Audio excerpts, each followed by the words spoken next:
There's more to imagine when you listen, so let your imagination soar with Audible. Audible has audio titles from every genre that will inspire you to imagine new worlds, possibilities, and ways of thinking. As an Audible member, you get to choose one title a month to keep from their entire catalog. Enjoy an exciting reawakening of a beloved classic with the Audible original David Copperfield by Charles Dickens, produced by Academy Award-winning director Sam Mendes, starring Ncuti Gatwa, Helena Bonham Carter, and Theo James. This adaptation breathes new life into a familiar tale.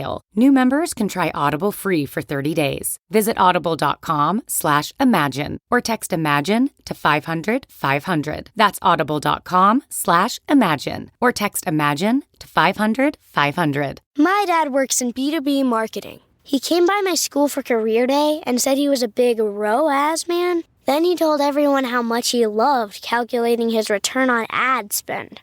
My friends still laugh at me to this day. Not everyone gets B2B, but with LinkedIn, you'll be able to reach people who do. Get a $100 credit on your next ad campaign. Go to linkedin.com/results to claim your credit. That's linkedin.com/results. Terms and conditions apply. LinkedIn, the place to be, to be. Edit audio. I'm not sure if I'm looking back at my past with a pair of rose-colored glasses, but I tend to think that my 20s and 30s were filled with a lot of joy.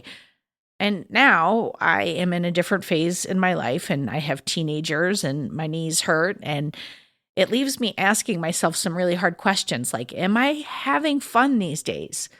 And if I'm not, when did I stop having fun? And if all of this is true, where in the hell do I go to try to find my joy? Like, is she hiding in a bush? Is she asking for Lexapro? Can writing in a journal help me find her? I mean, seriously, Joy, where are you? Hello? Hello, everyone. I'm Robin Hopkins, and this is Well Adjusting, where I talk to people about life stuff, but not in an NPR way. It's more like we're at the bar, having cocktails, getting into your business sort of way. It's giving drunk NPR. Oh, and producer Steph is here too. Hello. Today we chat, well, reclaiming joy. Hello, friends. All right, we are back at it. We're trying to be well. We're trying to be adjusted. And speaking of being well adjusted, what happens when you lose your joy? Today's guest is Molly Rose, and she is joining us to talk about just that. Okay, she went back to university, or uni, as she says in her very cool British accent, as a mature student, so not 18. And she was so focused on changing her career path and nailing her grades and coming out with a new purpose that somewhere along the way, she thinks she might have dropped her joy, and she just can't seem to find it. So we have a absolutely lovely chat about what brings joy, changes in life transitions, and what to do next. Can we help Molly Rose find some joy, or was it in her all along? Well, friends, you are going to have to listen to find out. Here we go. My name's Molly Rose. I am a journalist, audio producer, and researcher, and I am based in Bristol in the UK. We're international. I love this. Okay, so can you tell us, like, in a sentence, the main issue of why you wanted to talk today? Yeah, definitely. So I went back into education in my 30s, was in education for about 5 years up until about a month ago. And during that time, I threw myself like face first into learning everything I could, getting the top marks I could. And I've come out of it and I completely forgotten what brings me joy. And I've kind of gone back to the things that I thought brought me joy before, and I'm just not getting the same out of it. So it's like, I feel like I've lost that sparkle, not so much in a sad way, but in a curious way. Like, have things changed so much in those 5 years, which obviously they have. We had COVID and I was studying during that time. But also, who was that? Who was she who used to find so much joy in so many things? And now I've lost that bit. So everything's very academic now with what I do. So how do I reconnect and find that joy again, really? Molly Rose, I love this question. because I think that it's so common for so many people. And I think sometimes we take for granted like who we are and what we feel, and that it'll always be there. And sometimes we go through phases. So I just love the question, but I want to ask you some more about just like kind of the journey to this. So like you went back to education as in you went to get another degree. That's what you mean by that? So I went to get my first degree. So I tried out the whole university thing at the standard time. When I was 18, I was doing a contemporary theatre degree and realised 3 months in, what the chuff is this for? And was like, what do I do with this? This is ridiculous. And was very unhappy as well. So I dropped out and I worked in community theatre for about 15-ish years. But I always knew I wanted to go back to university. I love education. I love learning. And it was actually a passing comment by someone who's actually not in my life anymore, who said, have you ever thought about journalism? Because I'm interested in everything. And to be a journalist, you have to be able to see everything 360. And so 2019, I started part-time at uni alongside the retail job I was doing. Then that course got cut just before COVID. So I had to start again. I did the 3 years and then I jumped straight into my MA. So it was a real baptism of fire. So this was my first degree. And were you jumping in so hardcore because you were just like, I fucking love this and I really am interested and intrigued by this? Was it like a perfect storm of COVID and you were like, now or never? Or what was the setup there? Yeah, really interesting to reflect on that, because at first I went part-time, kind of financially, and also like, I can't remember how to learn, like I can't remember education and what is an essay? How do I spell my own name? That kind of thing. But then when COVID happened, I was like, well, I don't want to have to start again. So I was like, right, I'm just going to jump straight into it. Also, I was very interested in the topics themselves. Yeah. But I think the biggest thing, and maybe this is a part of the bigger point, is that failure was not an option. So because I felt as a few different things. As a mature student, I was going for a career. So I was going for, right, I'm going to study journalism and come out and be a journalist. Also, my family is extremely well educated. They're very, very intelligent in very obscure things. Like my grandfather spoke and read Russian. Like my last memory of him was he was reading his like Russian novels when he forgot who all of us was. I went to visit him at the hospital. Like he didn't know who any of us was, but he was still reading in Russian. So education is really, and knowledge is really valued in my family.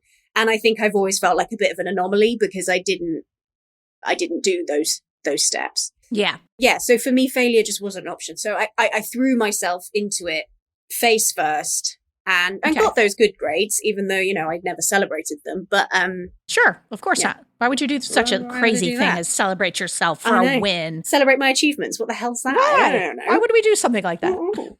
Welcome to the club. Yeah.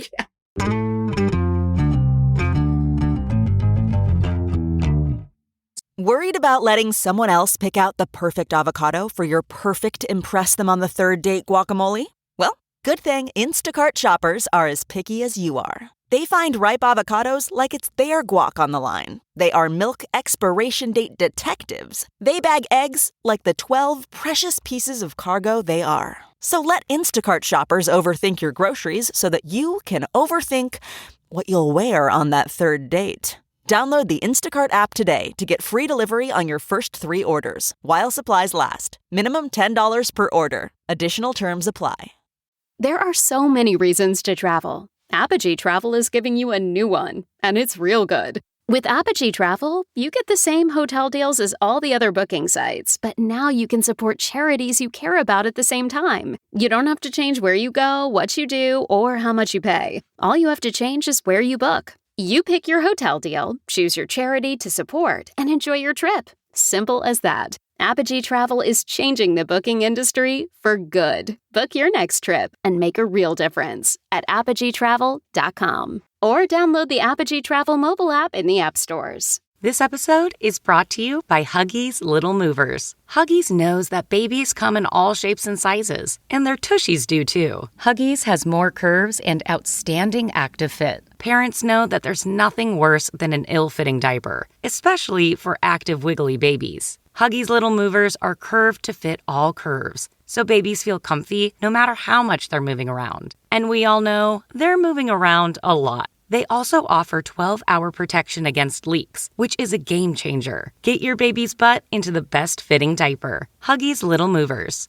We got you, baby. So we're already like hearing internal pressure, right? Mm-hmm. So is that a normal thing, Molly Rose, in your life? Like you put internal pressure on yourself to, to be a certain way or to live a certain way, is that a through line? It's a really interesting point, because when you say to be a certain way and live a certain way, no, I've always kind of gone against the grain and never really cared what other people think when it comes to how I decide to live my life.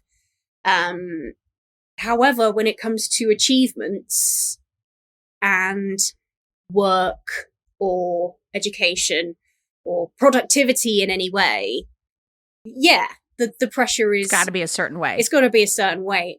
Again, failure isn't an option. And I don't know if I think I kind of know where that's from.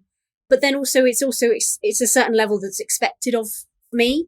So then when I do achieve those things, people go, well, yeah, of course you did. Yeah. Which is like so not fair or fun. But there's also, like you mentioned, being a mature student, there is also like, I went back for a part of a graduate degree that I never finished. And it was just a year or two after college. And the way I approached that was completely different than undergrad. Like undergrad, I was just like, all right, I want to drink as much with my friends as possible. And I'd love to get at least a 3.0. I was like, that'd be fine for me. I call that was enough. But then when I went to graduate school, I was a lot more like, no, I'm paying for this, like out of my pocket, and this is different. So it's like, it seems like there was a little bit of that in addition to like kind of historical family pressure. Yeah, no, definitely. And also, I didn't really socialize when I went back to uni because the age gap was so big. I can get along with anyone. In fact, I probably get along with younger people because I can be so immature. But the cultural references, I would mention bands that I grew up with, for example, and people would just be like, Who's that? And I would just be like, we have nothing in common. I can't talk to you about this. Yeah. And a big one for me was people on a journalism course who weren't alive for 9/11. And for me, that was huge. It changed the entire world, and journalism, obviously, massively. Well, it's not just 9/11. It's you have life history. Yes. They don't have a lot of life history yet. And there's no judgment in that. It's not a right or a wrong, but it's just like I'm in a different space because I have children. Like I have to put different priorities forward. So it's like, it's just different. Yeah. And you're going to see things differently. And different priorities, huge, because, even just little things like I just got tired quicker, like even like having to take my dog to the vet and being married. Oh my God, when I would tell people that I'm married, the response would be, oh my God, that's so cute. Just like in passing, just like, yeah, my husband's picking me up. Oh my God, you're married. Oh, that's so cute. Oh my God, someday I hope I'm married. Yeah. Oh my God. Can you tell me about your wedding? Like, okay. So yeah, the different... But actually I have homework. Yeah, so... actually, I want to do our reading for next week. So it's so interesting because you went exactly where I was thinking. But the question I want to ask you is like, what joy did you have during those 5 years? Like, where did you put joy? And were you just like, now is not the time for joy. I must do my reading. Or, did you just shut down? Like, how did you approach that? Where did my joy go during that time? I mean, by the way, that's the name of this episode. Where did my joy go? Where did my joy go? Yeah. It's a really interesting question because it's not like I shut down completely and went, now is crunch time. I'm going to purposefully, not see my friends or anything like that. I suppose because of COVID happening, that kind of organically happened. I used to do a lot of fitness during COVID, but then that's also very productive. That's not just joy productive for joy's sake. And single, one person. Yeah, and single one person, yeah. So what did I do for joy during that time? Apart from traveling, when my husband and I were able to go on holiday again, which we both adore. I'd say I don't know, actually. I actually don't know, and that's quite sad. Well, okay. So what if, Molly Rose, what if we take the judgment out of that? Yeah. Because I hear a couple of things, right? Some of it is COVID, like avenues to explore joy and fun were closed. They were like, come back for business later. So that's part of it. But then there's also like, you remind me a little of my wife. So since COVID, she works from home and she gets out of practice talking to people. Like, I mean, I'm not kidding, to the point that sometimes I'll say something and it's just silence and I'll go, so that was a question. Did you hear me? And she goes, I said, mm-hmm. And I'm like, no, actually, that didn't come out of your mouth. And she'll be like, oh. And so it's like, I feel like a thing happened. You focused on a very important thing and you wanted to do it well because of some family pressures and whatever. And also because you were excited by it, was something you really wanted to do. And then maybe you got out of practice a little bit. I mean, I'm just wondering like how that lands for you. Yeah, I think you're right. Like, I was excited to get back into education. I was excited to get nerdy about media law and all of that kind of stuff. So I guess I was finding sprinkles of joy in the work I was doing. And I loved meeting people. I mean, that's the thing. It's very bizarre, actually, because I am an introvert. I love spending time alone. I love my books. Like, I'm a huge book nerd. But when it comes to journalism, you can have little insights and meet these incredible people, and then you can close the door again. And I do really enjoy that. So I guess maybe, you know, that does land. It's very similar, actually, to my husband. Like, he works with motorbikes and his passion is motorbikes. So his joy is at work with his motorbikes. Yeah. But then I do kind of think that there does need to be that joy separate from the work. And now that I've been doing the work for so long, I guess the novelty and not so much the excitement and the novelty is worn off. And now I've kind of gone, that's my work now. What's the Molly joy? What's the Molly Rose separate joy, you know? You had mentioned at the top that you were retrying things that had previously brought you joy and that maybe they're not bringing you joy in the same way anymore. So like, what things were those? Because we don't know you. So I want to know what used to bring you joy that isn't. Yeah. Anymore. So I used to do a lot of yoga. I used to be very spiritual in my practice. And I don't mean, and I don't know if you're allowed to say this, but I don't mean wanky spiritual. Oh, I love you saying that. Yeah. That's you can okay. say anything you want. Yeah. Yeah. I really wanted to connect with the practice on a very authentic level. But even the term authentic is loaded nowadays. But like in a historic practice, I always really wanted to connect with it in that way. I loved yoga. I loved the movement. I loved how I felt after it. Two things happened. The first thing that happened is I think that yoga itself has changed. I went to a yoga studio nearby, but I found that the people who were going, and it was just getting further and further away from what I was comfortable with. And my body very much changed over the last year. I've had a journey with endometriosis, so my body has been changing a lot. And then the other thing was I did a documentary about yoga and how far has that practice come from its roots. And, you know, it's the classic thing, oh, I find it interesting, so now I'm going to ruin it for myself. I'm going to completely destroy everything I love about it. And so, like, other things that brought me joy, what else did I used to do? I used to take my husband and I used to take our dogs out quite a lot. We used to do nice long walks. Can I ask a question? Do you, or have you considered, or are you open to considering that your joy is very serious and your joy is fixing and helping and making yourself a better person? And by the way, great. I'm happy those are a part of your life, but I don't hear any frivolity. And you might not be a frivolous person, but is that an area that perhaps to explore, like shit for just no reason? Yeah, no one's ever put it like that for me before. And that's very much hit a nail on the head. And that's hilarious because I consider myself quite silly. Like, I used to study clowning. But then I studied clowning. You studied clowning! Studied clowning! But if you talk to someone who's a real clown, you do have to study it. So you do. This is very enlightening. I'd never really... Because I love... Something that university really lacked for me was punchy debate. Because I do find joy in getting into the nitty gritty. Yes, as do I. And people challenging me for it, ping pong, back and forth. not necessarily with the idea of changing anybody's mind at all, but in the idea of finding the grey and finding the sticky and the juicy in the middle. And I suppose that's such a great way of putting it, because I love that too. Yeah. But I didn't get any of that at university because, like I said, there was the age difference.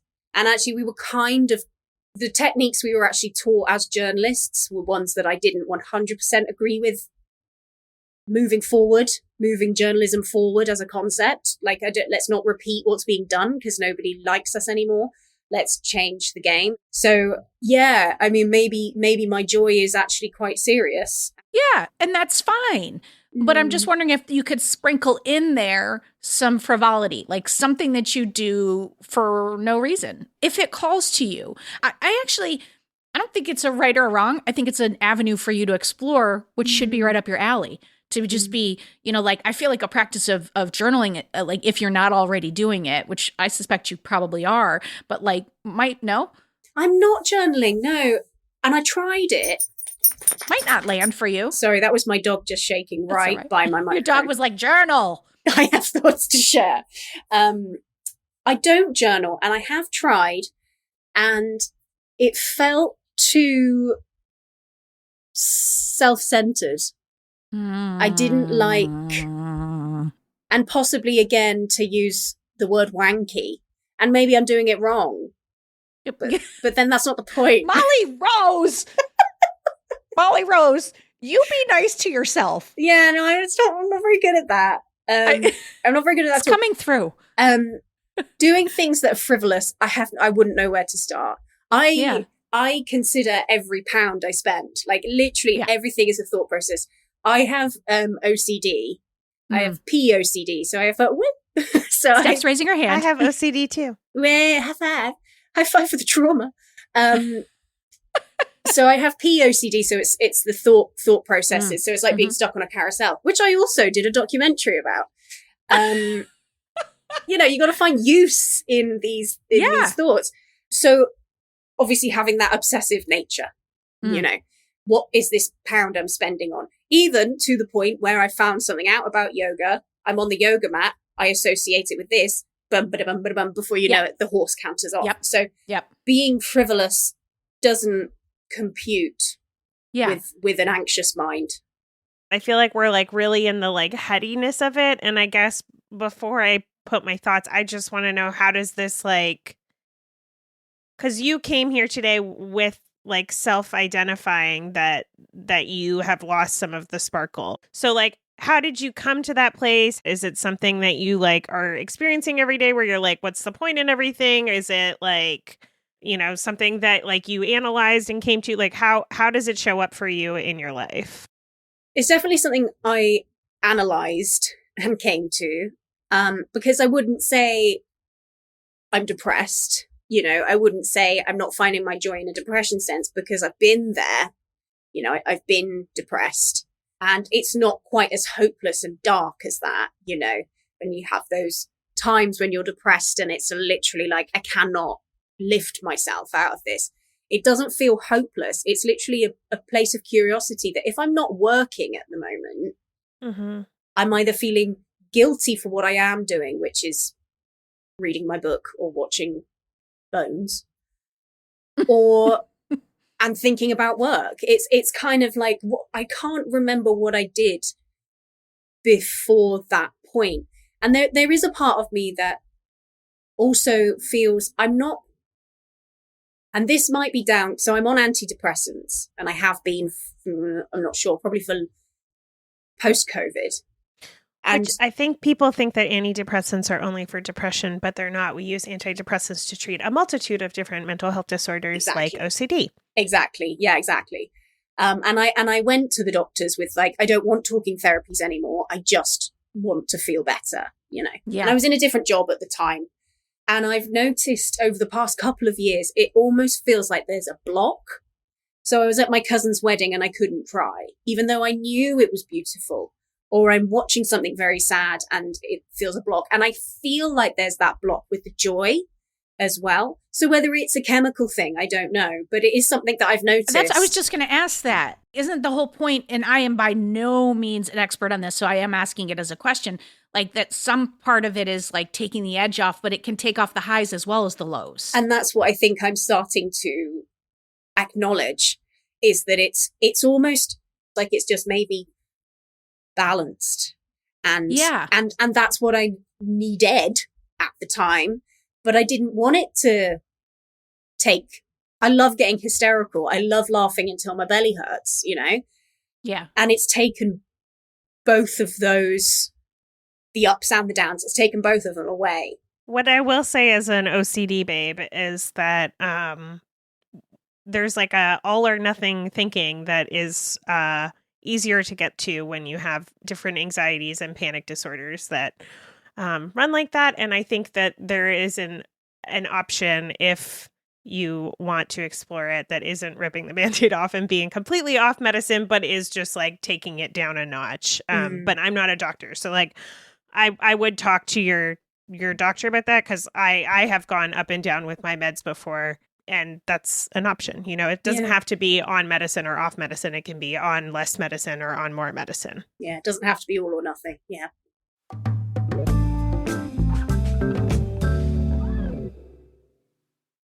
Are you struggling to close deals? Cold outreach is wasting the time of both the buyer and seller at every stage, especially when sellers are using shallow and outdated data. Your organization can overcome these challenges with technology that translates comprehensive, high-quality buyer data into real-time insights. These deeper insights empower sales reps and teams to adopt the habits of top performers, which leads to better outcomes, like more pipeline, higher win rates, and larger deals. We call this deep sales.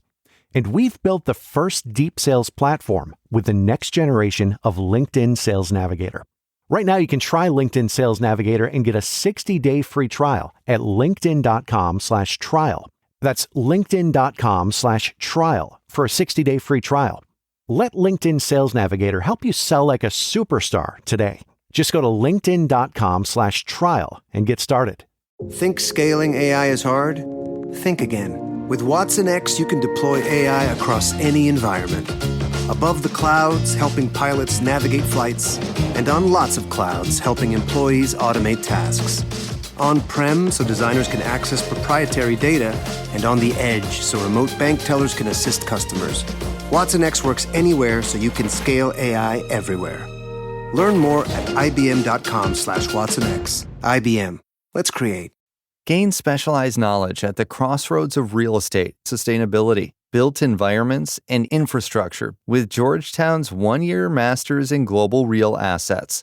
Learn to make investment decisions across the built environment, from traditional real estate to infrastructure and sustainability. Plus, you'll get firsthand experience underwriting live deals in hands-on real estate clinics. And with personalized career coaching, as well as access to a robust network of business school alumni and industry leaders, you'll be equipped for success. It's time to tap into the rapidly expanding career opportunities in global real assets, including real estate, infrastructure, private equity, and energy resources.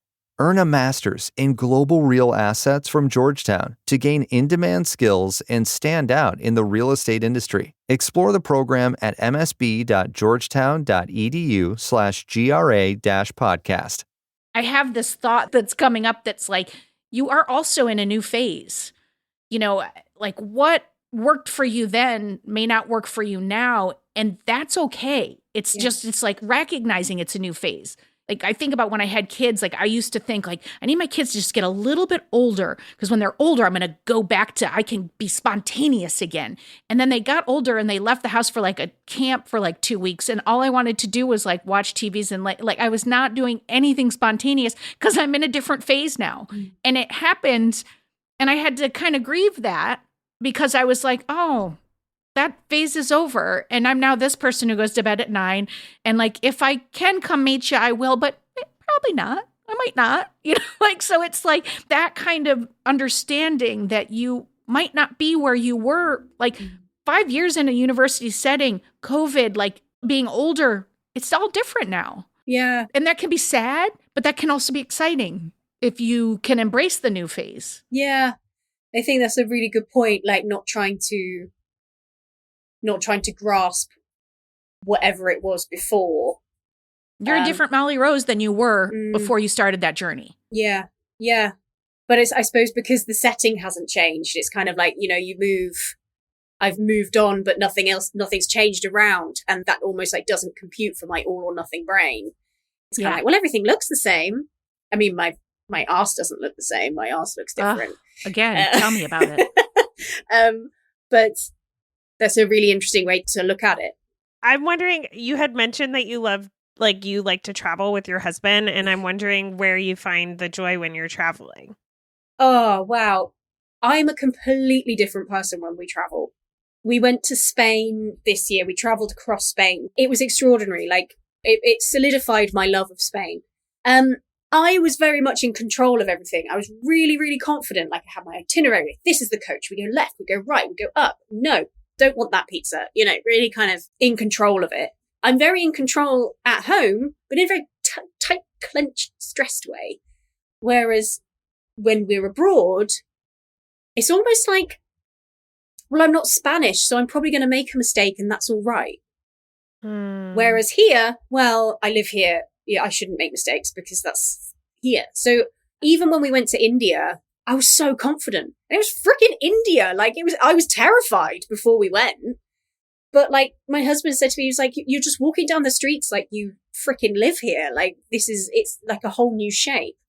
So I don't know where she goes as soon as I get off the plane. Well, that's why I asked, because I was like, I imagine, just based on the way that you're talking, that a lot of the person you are when you're traveling, in terms of like what you're actually doing, is similar to what you enjoy doing in your day-to-day. Like, you're probably still reading books and going on walks and exploring things. There's probably an agenda. And so I would imagine that's similar to your life when you're at home, but you're not maybe allowing yourself the grace that you allow yourself when you're on vacation, because there's a unknown that you have to accept. And I would challenge you to like accept the unknown in your everyday life as if you were on vacation, because I bet you're like a sillier version of yourself on vacation too, because you do accept that. And so there's like more room to play. Does that make sense or like resonate at all? No, it really does. Accepting the unknown is a terrifying concept. It is. But I know I can do it because I've done it. I know I can do it. I will say that I don't actually fully accept the unknown. I accept that there is an unknown. But there is an unknown. Yeah. That's a nice way of rewording it. So it's slightly less, I don't have to agree with what comes my way. I think the reality is like, this is not some like, we're not saying you got to go out and find meetups and start a bridge group. You know what brings you joy. I wouldn't even stop you from making a documentary about it. It brings you joy to do that, to dive deep into a thing. I personally would love to see you, when possible, remove the judgment of what you're doing and how you're doing it and allow yourself to explore freely. It's along the lines of what Steph's saying about when you travel, who you are, but just like giving Molly Rose a little grace, a little space, and that it is like, I mean, there's a part of me that just wants to say to you, like, it's all happening and it's all okay right now, right here. And there isn't an agenda or a thing that must be done, just being okay with a new phase and how it looks and exploring a little bit. Like in the way that you came into university and you were like, I'm diving in. What if you dove in to an exploration of joy without judgment and just try it on and see. And you do, if nothing else, what we know, you can take a premise and run that shit down. So why not take this premise and run that shit down and see what happens? Because it's either going to help or it's going to give you a whole lot of information about what is working or not working so you could come up with your next premise. You enjoy that. Why would we ever want to take that away? That brings you joy. Yeah. You already have like the best tool, which is like being curious about the world. Like I have a garden out front of my apartment in Brooklyn, and I always say it's a vegetable garden. I maybe get 7 vegetables a year. You know, like there's herbs and there's probably 7 vegetables, and I probably spend like $200 fucking on this stupid garden, you know? But the garden isn't stupid because the point of the garden isn't the vegetables. You know, like we think that the point of doing the thing is getting the product at the end, like making it productive, getting the documentary, like completing the thing. But it's like, actually, the part of the garden that brings me joy is walking outside every morning and being like, how does a cucumber grow? What the hell is this? Like yesterday it looked like this and now it has this weird like vein going down the middle that like is purplish, like, you know, and it's like getting curious and excited about that. And that brings me joy. And I think you have that tool, which is like seeing the world and being curious about it and getting excited by it. But maybe the space to like sit in that and play in that isn't in your everyday.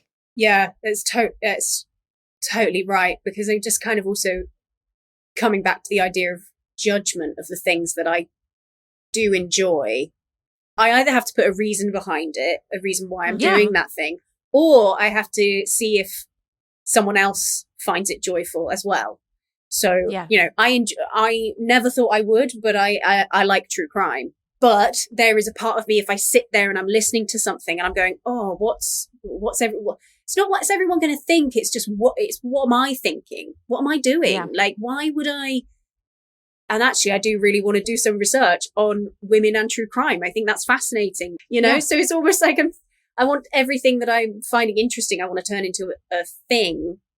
But can't both things happen, Molly Rose? Like, can't you, like, as an example, like I like to do a morning walk before I start my work day.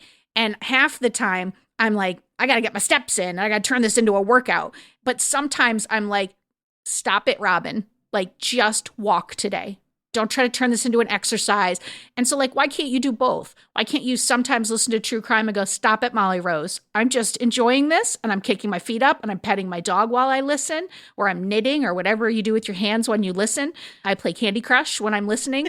Whatever that thing is, like, and you define it, you name it, and you say, this is what I'm doing. But then other times you're going to allow the side of Molly Rose that gets joy from actually doing a documentary about why women love true crime. Like both things can be true at once. Yeah. And I do think it all, this is just literally just popped into my head, but the analyzing what's bringing me joy, I think comes back to my sister and I were only allowed to watch 2 hours of TV a day when we were growing up. Absolutely fine. Like there's nothing wrong with that. We were encouraged to go outside and bang a ball against the wall or whatever. Lived in the countryside, so there's lots of places to run around. But I loved TV as a kid. I loved Buffy. I loved the OC. I loved The Simpsons. So having to analyze and kind of go, okay, so The Simpsons is with the adverts, that's half an hour. And then Buffy can sometimes be 40 minutes. So before I knew it, I had to calculate how much, you know, if the OC was on at 9:00 that night, okay, so that's an hour. So then I can, you know, like really like pinning it down. And so that's, I thought that maybe only lived in me when it came to TV, but actually maybe it lives in me even when I'm reading my book or listening. As does the judgment. As does the judgment.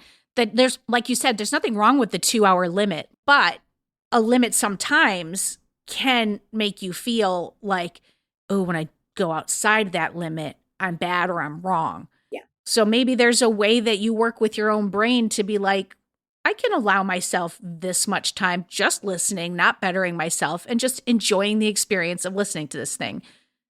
Yeah. And then without judgment, switching to something else. Neither producer Steph or I are any good at this. Just to be 100% clear, this is a struggle that we have as well. And I have to imagine many folks listening do. Like, you are not alone. And I hope that makes you feel better. But all we can do is, I think, remind each other, hey, you're doing that thing. Yeah. Yeah. And it is always good to remember that you're not alone. And I lost a lot of, sounds bad, but I lost a lot of friends to parenthood. Let's just put it that way, you know. No, that doesn't sound bad. It happens. It happens. And so then our journeys are very different when we do see each other. So to be able to connect with people, to kind of go, it's all right. We were all doing this. That does happen. But then I didn't get that at uni. You know, they were all kind of like going out on the whoop whoop. And I was there going, you're like, I'm not for the whoop. I'm not for the whoop. But that might be part of your exploration is like, as an introvert, how much could I look to put back in my life of forming friendships? Like this is, I feel like you're in a boat and me and Steph are on the shore, or actually maybe we're on a boat next to you because we're also in the water and we're flailing a little bit, but we're all flailing. And like, we're just kind of like shoving you off, smashing some champagne on the boat and going, start this journey. Like, let's see what this looks like. And I can't wait to just like meet with you on the other side and see what shows up. Cause like this exploration is going to be really interesting for you. And you have everything you need to start. You know, like, you know yourself, you know, you're an introvert, you know, you're looking for maybe some more friendships, you know, you like structure, you know, you're not, you know, the judgment piece, you know, all the parts. I just think like it's a new path to kind of walk down and see like your joy search. Yeah. Yeah. No, that's exactly it. Exactly it. And, you know, like I said before, if it wasn't for the antidepressants, I'd probably cry a bit. You're crying inside. I'm crying inside. Down. Yeah, inside I am a blubbering mess, but on the outside it's balanced. I really like the idea of the boat because, you know, water, we can ride it, we can't necessarily control it. And also, you know, acknowledging that I have changed, that everything has changed, you know, and not just saying, oh, the world has changed because of COVID, because that's what I always kind of do. I'm like, oh, everything, you know, blah. But actually, my journey has massively changed during this time. And I went in university as one thing and have like come out something else. So no, why did I think everything was going to be the same? Of course it wasn't. Well, I mean, we're just like ever evolving, all of us. Yeah. I just want to say thank you so much, Molly Rose, for just sharing your story, because it helps us. It helps me and Steph. I'm speaking for Steph. I think it helps other people just having these conversations. And I want to leave you by saying bon voyage. Like, ahoy, matey. All aboard. I think that sounded cooler in our heads than it did when it came out, but still. No, I love it. I love it. I've got a little sailor hat on in my visualization. I've got a little sailor hat and a little parrot. I love it.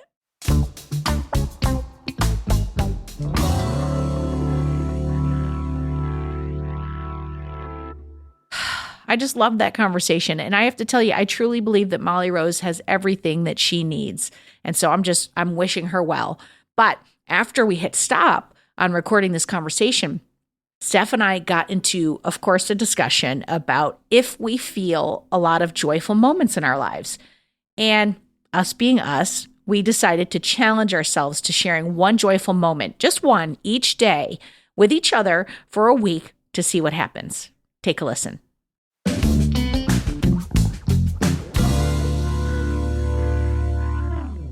Okay, I'm a little grumpy, but I do have one joy moment for you for today. I told you about my whole saga about me trying to kill the spotted lanternflies on the tree that is being murdered by them on my walk. And so I haven't walked in a couple days, and those little fuckers were back. So I found a stick, and I was murdering them. There was a lot of them, and some shit was flying, and a guy walked by me and he goes, yeah, get them. He was like, we got to get them. He's like, I'm looking for them everywhere. And I said, me and you, we are the same person. And he made me so happy that he saw me and that he knew what I was doing. And I was also meditating as I did it, which is a little weird. I had to pause and rewind the meditation because I was really intent on killing the bugs. So anywho, that brought me joy that it was like a connected moment with a random dude in the park.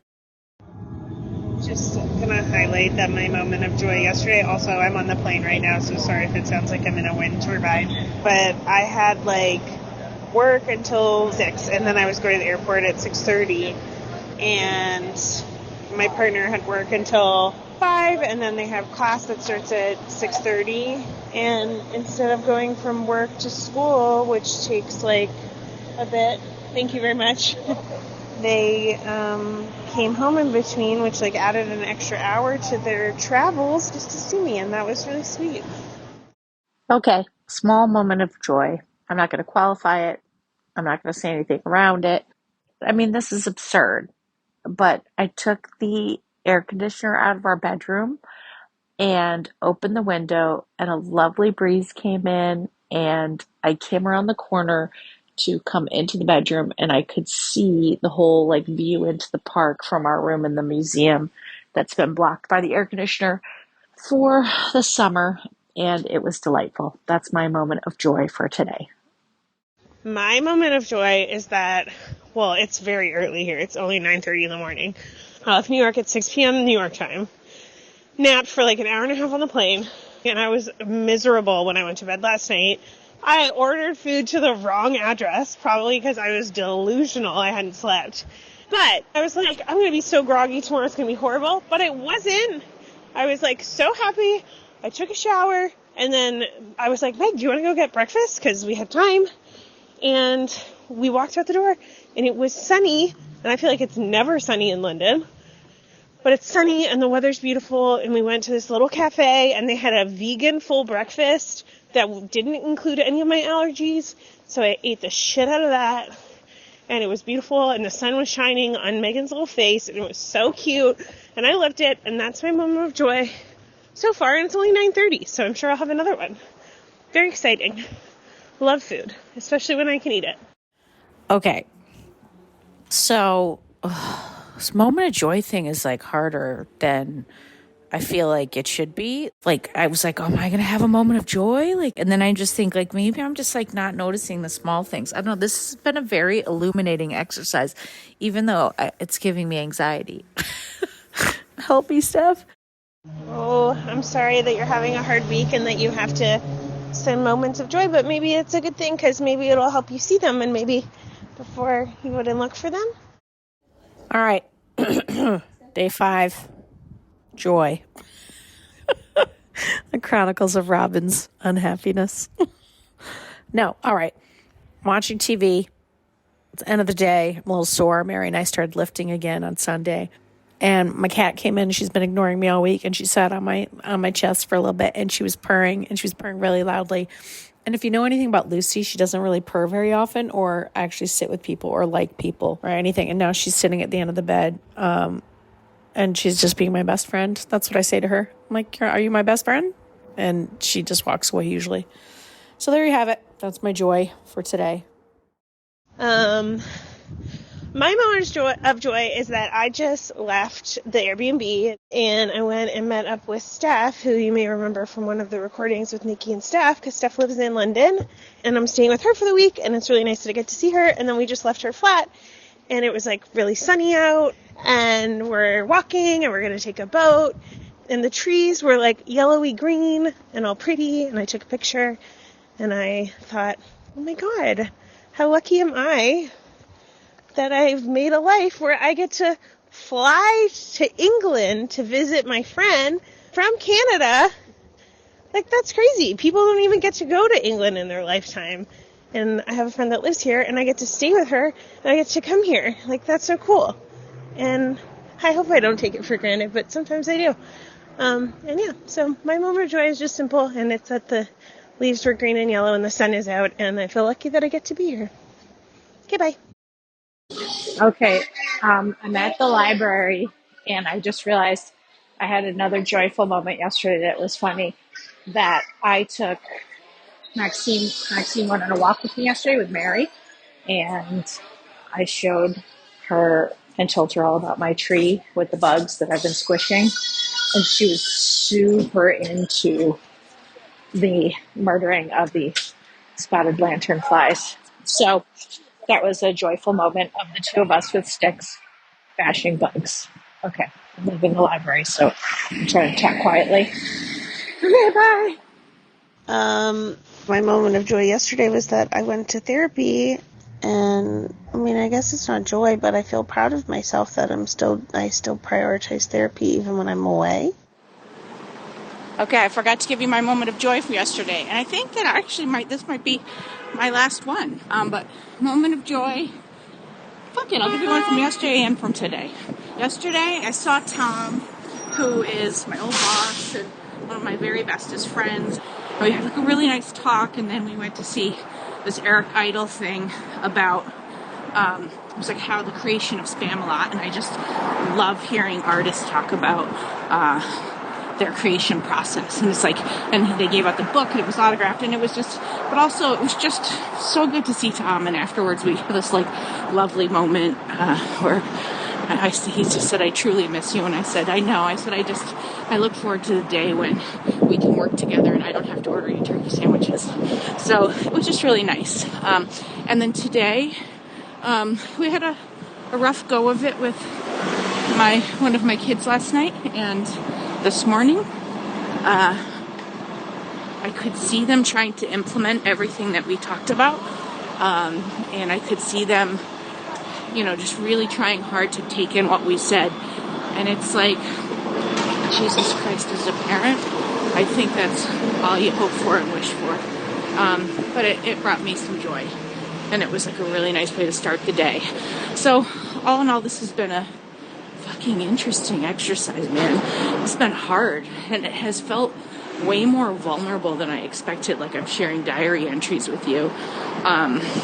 And that brought such an awareness to it on so many different levels. So I'm glad we did this, though it was challenging at times. So anyway, all right. Thanks for this. Listen, moment of joy for our partnership and for this podcast, because I wouldn't have done this had not it been for you and for the team and for Maria. So, all right then. Bye.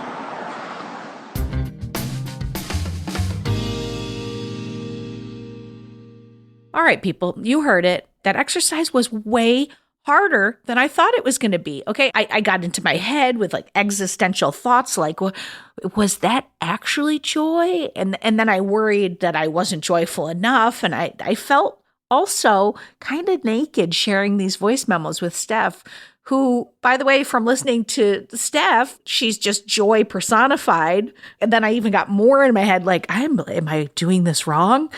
But then I talked myself off the ledge and I was like, well, Robin, if any of that is true, then that's information for you to really think about. Also, it can't be that I'm not having a single moment of joy. So maybe I'm just not acknowledging it. But if that's the case, that's something for me to look into too. So that's just kind of a quick snapshot of what it's like being in my brain 24/7. But I did end up thinking that this has been a lovely exercise because it helped me see more joy in my life. And maybe, just like Molly Rose, I needed to look more for my joy. Maybe I have it inside me all along too. I don't know, but I am very glad that we do these things that we're asking our guests to do, Steph and I, because I think it gives us more compassion and insight into these conversations, and it helps us too. So I hope it helps you. Try to report your joy for 7 days. See what happens. I highly recommend it. And then tell us. Let us know. Okay, folks, that is it for today. I want to thank Molly Rose so much for sparking such an interesting and relevant conversation. And by the way, if you're interested in listening to Molly Rose's documentaries, check the show notes. For more Robin, and you may need that, you probably don't need it, but like if you do, you can follow me at Real Rob Hops on all the platforms, all the socials, as the kids today say. Well Adjusting is an Edit Audio original series. It's exec produced by Steph Colburn and Robin Hopkins. Our producer and editor is Maria Passingham, and our production manager is Kathleen Speckert. Thank you to the entire Edit Audio team and to you for listening. Oh, hey, before you take out those AirPods, this show is just for entertainment. If you are in need of help, please, please, please reach out to a professional. Go ahead and get that help. You deserve it.